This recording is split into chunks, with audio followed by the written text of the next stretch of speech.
নমস্কার, আপনারা দেখছেন সংবাদ বাংলা ইউটিউব চ্যানেল। জানাবো আজকের বাছাই করা কিছু গুরুত্বপূর্ণ খবর। প্রধান সংবাদগুলি জানার আগে শুরুতেই দেখে নিন আজকের হেডলাইন। ৪৮ ঘন্টার সময় দিলাম, তার মধ্যে যদি হাসিনার মতোই অবস্থা হবে ইউনূসের, মশাল হাতে ফের পথে বাংলাদেশের জনতা। শওকতের বিরুদ্ধে মানহানির মামলা করলেন আইএসএফ বিধায়ক নওশাদ সিদ্দিকী, আইনি পথে জবাব দেবেন তৃণমূল বিধায়ক। এইচএমপিভি থেকে মৃত্যুও হয়, নয়া আতঙ্কের ভাইরাস নিয়ে সবটা খোলসা করল হু। কেজরিওয়ালকে সমর্থন তৃণমূল সুপ্রিমোর, দিদির এই সমর্থনে উচ্ছ্বসিত ভাই কেজরি।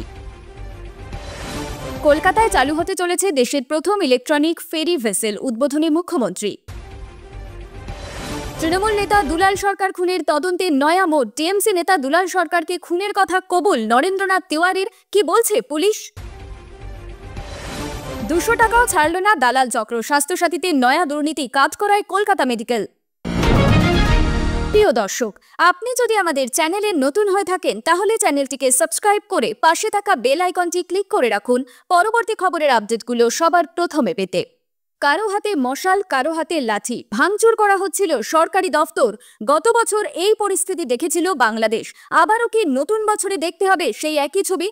কারণ এবার বাংলাদেশের জনতার ক্ষোভের মুখে সে দেশের সরকার।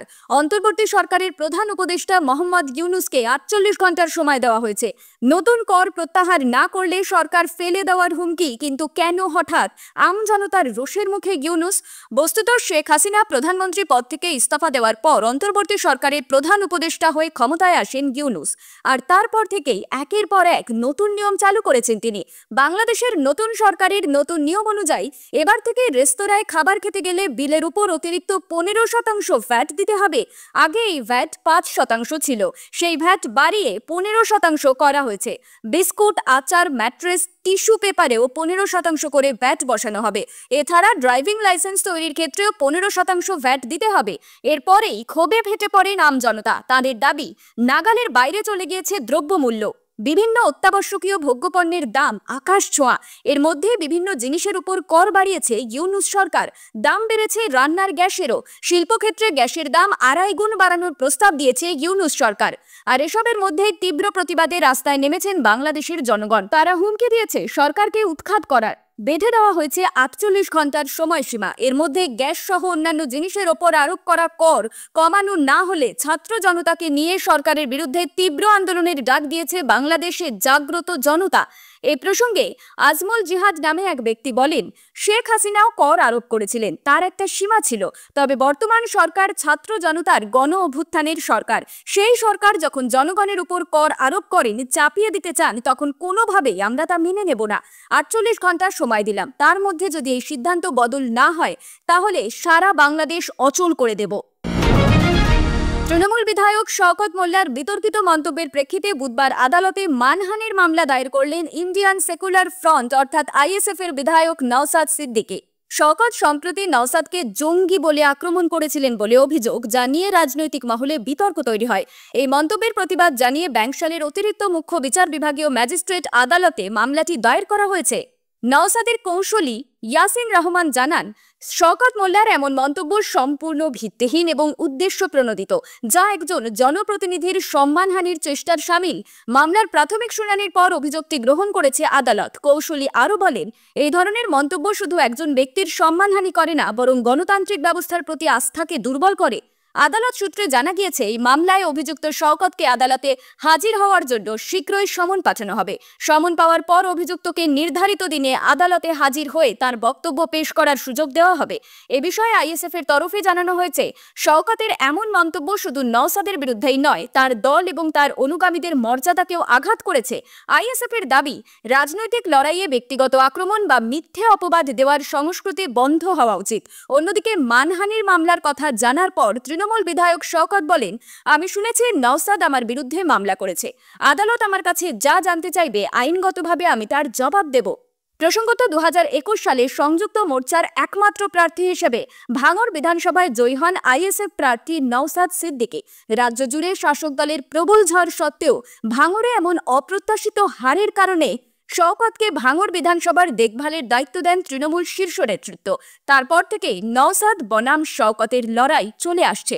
এই লড়াইয়ে প্রাণহানির ঘটনাও ঘটেছে। কিন্তু ভাঙড়ের সেই রাজনৈতিক সংঘর্ষে এখনো বিরাম নেই, বরং প্রতিদিন সংঘর্ষের ঘটনা বেড়েই চলেছে ভাঙড়ে। আর এবার ভাঙড়ের সেই লড়াই পৌঁছলো আদালত চত্বরে।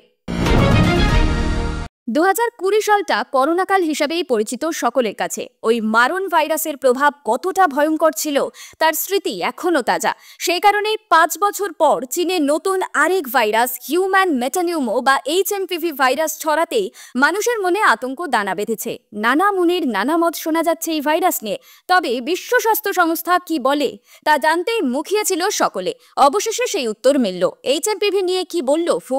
বুধবার বিশ্ব স্বাস্থ্য সংস্থার সদর দপ্তর জেনেভা থেকে সাংবাদিক সম্মেলন করে হু এর মুখপাত্র ডক্টর মার্গারেট হ্যারিস বলেন, সম্প্রতি চীনে বিভিন্ন মরশুমি flu, RSV, SARS-CoV-2, corona virus, HMPV ও রাইনো ভাইরাসের সংক্রমণ বেড়েছে। তবে HMPV নিয়ে আতঙ্কিত হওয়ার কিছু নেই। ঋতু বদলের সময় এই ধরনের সংক্রমণ ছড়ানো খুব সাধারণ ঘটনা, যা প্রতি বছরই ঘটে। হুয়ের মুখপাত্র জানান, চীনে ফুসফুস সংক্রান্ত সংক্রমণ বাড়লে তা এখনো পর্যন্ত স্বাভাবিক সীমার মধ্যেই রয়েছে। চীন থেকে প্রাপ্ত তথ্য অনুযায়ী গত বছরও সংক্রমণ ছড়িয়েছিল। তার তুলনায় এবছর আক্রান্তরা কম হাসপাতালে ভর্তি হয়েছে। চীনা প্রশাসনকে কোনো জরুরি ব্যবস্থা বা ঘোষণাও করতে হয়নি। HMPV নিয়ে আশ্বস্ত করে বিশ্ব স্বাস্থ্য সংস্থার মুখপাত্র জানান, এই ভাইরাস নিয়ে বর্তমানে আতঙ্ক তৈরি হলেও এটি নতুন ভাইরাস নয়। 2001 সালে প্রথম ভাইরাসটি চিহ্নিত করা হয়। তারপর দীর্ঘ সময় ধরে তা মানব সমাজে রয়েছে। সংক্রমণ নিয়ে সতর্ক করে তিনি বলেন যে মরশুমি ফ্লু বা সর্দি কাশির যে উপসর্গ থাকে, ভাইরাসের সংক্রমণেও একই উপসর্গ দেখা যাবে। তবে এই ভাইরাসও মারাত্মক আকার ধারণ করতে পারে।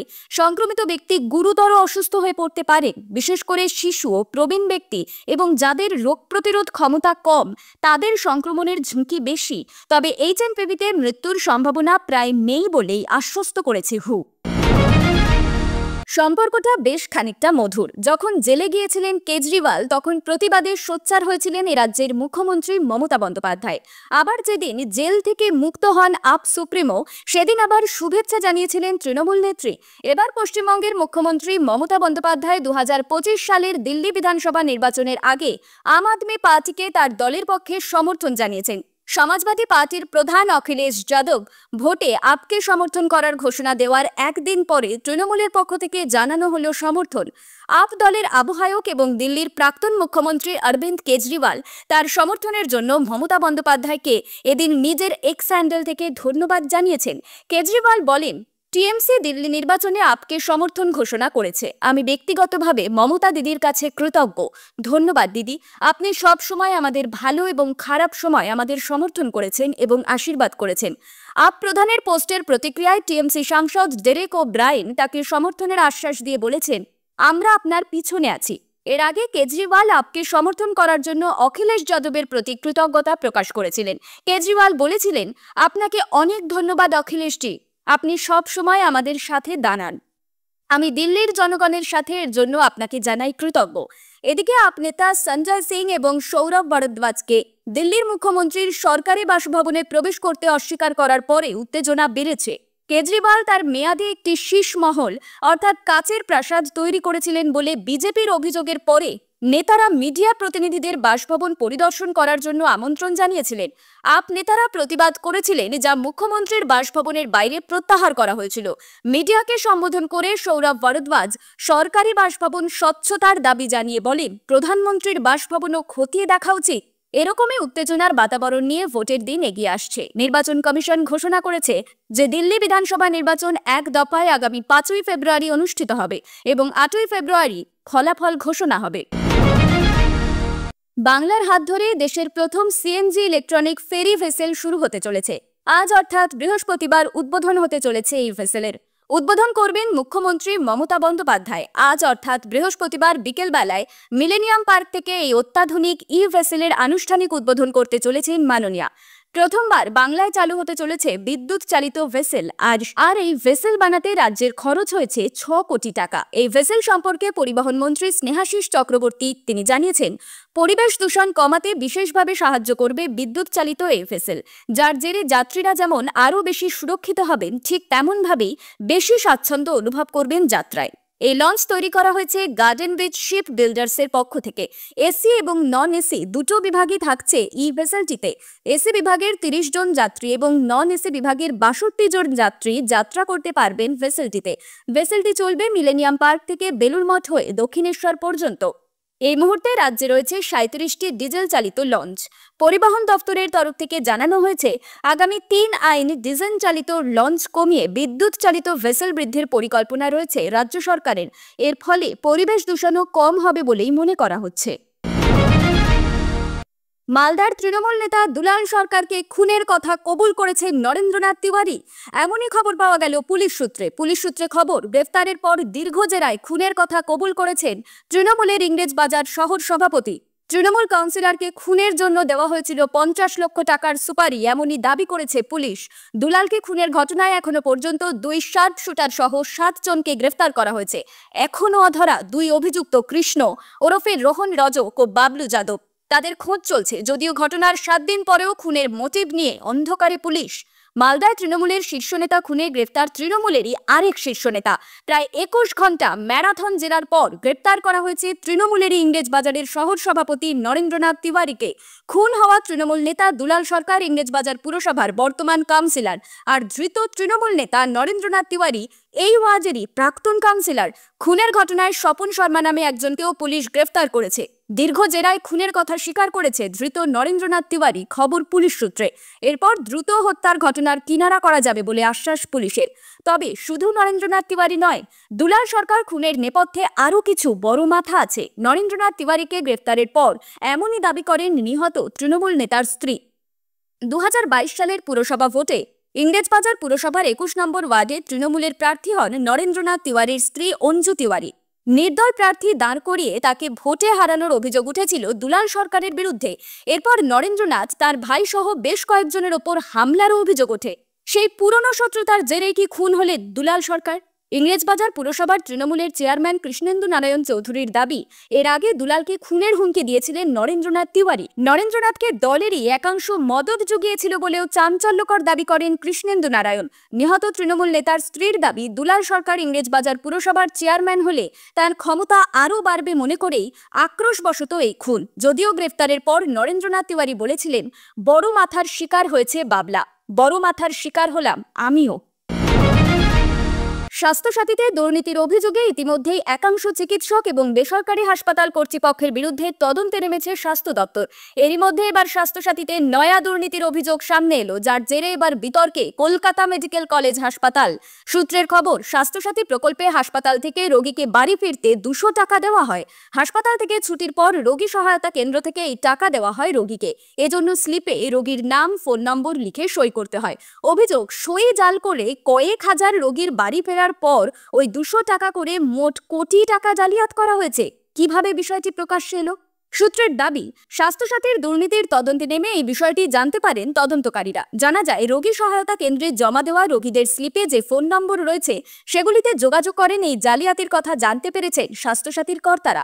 বেশ কিছু ফোন নম্বরেও বাস্তবে কোনো অস্তিত্ব নেই। কয়েকটির আবার ফোন ধরে অপর প্রান্ত থেকে দাবি করা হয়েছে রং নাম্বার, যা থেকে মনে করা হচ্ছে রোগীদের সই জাল করে অন্য নম্বর দিয়ে এই টাকা হাতিয়ে নেওয়া হয়েছে।